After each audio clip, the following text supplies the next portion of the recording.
Hola, mi nombre es María José Arrieta Serrano y les vengo a hablar sobre el uso seguro de la radiación ionizante. Primero les voy a hablar sobre los objetivos de la protección radiológica, que lo que busca es evitar daños causados por la radiación en pacientes, trabajadores y el público. Siempre tenemos que pensar que la radiación se debe manejar de una forma segura, obteniendo beneficios médicos sin afectar al personal de salud, ni a los pacientes, ni al público. Por otra parte, tenemos tres objetivos principales como la justificación, ya que un examen con radiación solo se debe hacer si realmente es necesario. Por ejemplo, una radiografía no va a ayudar, si no va a ayudar a un diagnóstico, no se debe por qué realizar. Tenemos la optimización, que esto significa que la menor dosis posible de la radiación. Se busca obtener imágenes de buena calidad, pero la dosis más baja posible. Y por último tenemos la limitación de dosis, que existen límites de radiación para proteger a trabajadores y público. El personal de radiología debe usar el dosímetro para controlar que no se supere la dosis permitida.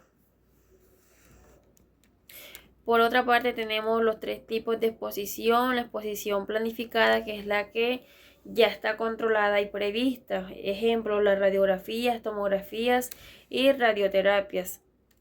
Quiere decir que son exposiciones que ocurren normalmente en medicina y se pueden controlar.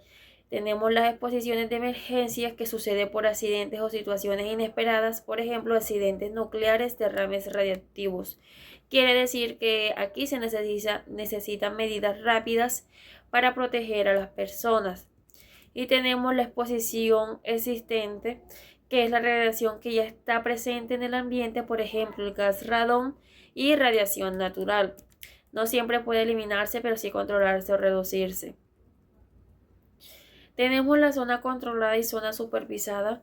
La zona controlada es un área donde hay mayor riesgo de radiación y por eso existen normas estrictas. Por ejemplo, las características vendrían siendo acceso restringido, uso obligatorio de protección, señalización y control del personal. Un ejemplo claro vendría siendo una sala de radioterapias en una zona controlada. Tenemos la zona supervisada, que es una zona con niveles bajos de radiación, pero igual necesita vigilancia. Sus características vendrían siendo menor riesgo, controles básicos y supervisión periódica. Un ejemplo claro vendrían siendo los pasillos cercanos a las salas radiológicas, pueden ser zonas supervisadas. Hola a todos, mi nombre es Gustavo Flores. Continuando con la sustentación de mi compañera, voy a hablar sobre algunos aspectos fundamentales de la protección radiológica, especialmente en áreas como radiodiagnóstico, medicina nuclear e intervencionismo. La protección radiológica es muy importante porque nos permite trabajar con radiación ionizante de manera segura, tanto para el paciente como el personal de salud y las personas que se encuentran a su alrededor. Por eso existen normas, principios y elementos de protección que ayudan a disminuir al máximo la exposición innecesaria a la radiación. Primero le voy a hablar sobre los elementos de protección radiológica utilizados en salas de intervencionismo. Uno de los más importantes es el delantal plomado, porque protege órganos sensibles como el tórax y el abdomen. Esto se debe ajustar correctamente al cuerpo y revisarse constantemente para evitar daños o fisuras. También encontramos el protector tiroideo y las gafas plomadas, que ayudan a proteger estructuras muy radiosensibles como la tiroide y el cristalino. En procedimientos largos se utilizan delantales divididos, porque disminuye mejor el peso y disminuye el cansancio del profesional. Además existen pantallas móviles plomadas que se colocan entre el paciente y el operador para disminuir la radiación dispersa. Otro elemento fundamental es el dosímetro personal, ya que permite controlar cuánta radiación recibe el trabajador durante su jornada laboral. Continuamos con las reglas prácticas de protección. Y es que más allá de una protección física también existen unas medidas básicas que reducen muchísimo la exposición. La primera es disminuir el tiempo de exposición. Entre menos tiempo estemos cerca de la fuente de radiación, menos será la dosis recibida. La segunda es aumentar la distancia, porque la intensidad de la radiación disminuye cuando uno se aleja de la fuente. Esto está relacionado con la ley del inverso cuadrado. Y la tercera es utilizar blindaje, como barreras plomadas o cabinas de control. También es importante hacer una buena colimación, es decir, limitar el haz de rayos X únicamente al área de interés para evitar irradiar tejido sano. Ahora voy a explicar los 3 principios básicos de la protección radiológica: justificación, optimación y limitación de dosis. El principio de justificación significa que ningún estudio debe realizarse si no existe un beneficio real para el paciente. Por ejemplo, si un paciente ya tiene una tomografía reciente, el tecnólogo debe verificar si realmente es necesario repetirlo. El segundo principio es la optimización, también conocida como ALAR, que significa mantener la dosis tan baja como sea razonablemente posible. Esto se logra ajustando parámetros técnicos, utilizando protocolos pediátricos y evitando exposiciones innecesarias. En medicina nuclear también se aplica administrando únicamente la cantidad de radiofármaco según el peso y la condición del paciente. El tercer principio es la limitación de dosis, que está enfocado principalmente en proteger al personal ocupacionalmente expuesto al público. Por eso los trabajadores utilizan dosímetros, barreras plomadas y normas de seguridad. Protección del paciente y del entorno. En cuanto a la protección del paciente, se busca evitar repetir y utilizar protectores cuando sea posible, por ejemplo, en tiroides o gónadas.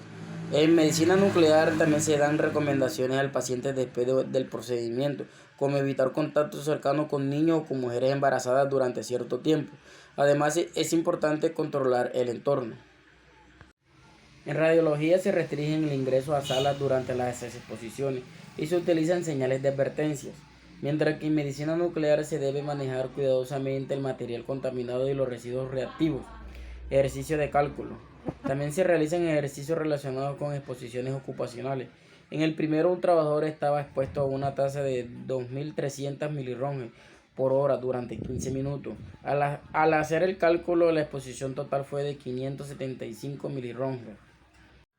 Esto demuestra que permanecer mucho tiempo cerca de una fuente de radiación puede generar dosis altas, especialmente si no se aplican medidas de protección. En el segundo ejercicio, un padre debía acompañar a un hijo durante una fluoroscopia con una tasa de exposición de 500 milirroentgens por hora. Teniendo en cuenta que el límite permitido era de 50 milirroentgens, se calculó que solo podía permanecer aproximadamente 6 minutos. Esto evidencia la importancia de la limitación del tiempo y de exposición y proporcionar elementos de protección adecuados incluso a los acompañantes. Radioprotección pediátrica. Finalmente, en radiología pediátrica la protección es todavía más importante porque los niños son mucho más radiosensibles que los adultos. Sus células se dividen más rápido y además tienen una expectativa de vida mayor, por lo que existe más posibilidad de desarrollar efectos tardíos como cáncer radioinducido. Por esa razón se utilizan protocolos pediátricos con menor dosis y siempre sea posible se prefieren estudios que no se utilicen radiación, como la ecografía o la resonancia magnética. También es importante diferenciar los efectos estocásticos y deterministas. Los efectos estocásticos, como el cáncer, no tienen una dosis mínima segura. Cualquier cantidad de radiación podría generar riesgo, mientras los efectos deterministas sí tienen un umbral y la gravedad aumenta dependiendo de la dosis recibida. Algunos ejemplos son las lesiones en la piel o la catarata radioinducida. En conclusión, la protección radiológica es fundamental en todas las áreas donde se utilizan radiaciones ionizantes. El objetivo principal siempre será obtener imágenes diagnósticas de calidad, pero garantizando la seguridad del paciente, del personal de salud y del público. Por eso es indispensable aplicar correctamente los principios de protección radiológica, utilizar los elementos de blindaje y mantener una cultura de seguridad dentro de los servicios de imágenes diagnósticas. Muchas gracias.